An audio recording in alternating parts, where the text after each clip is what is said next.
आय सनम भुला न जइह ससुराल में तू जाके। आय सनम भुला न जइह ससुराल में तू जाके। हमरा के जन सतइह, हमरा के जन सतइह, पियवा के प्यार पाके। आय सनम भुला न जइह ससुराल में तू जाके। आय सनम भुला न जइह ससुराल में तू जाके। जब गाँव में तोहरा आईब तू ना देख के शरमइह। कौनो लइका के भेजा के अपना दुआरा प बुलइह। चेहरा अपने देखइहा, चेहरा अपने देखइहा, तू घूंघटा तनी हटा के।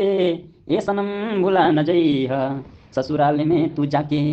ए सनम भुला न जइह ससुराल में तू जाके। हम न कैली बेवफाई तू न कैलू हर जाई, हम भी नहीं की हर जाई। तू न कैलू बेवफाई हम भी नहीं की हर जाई। केकरा से कही रासन ये बात के रुसवाई।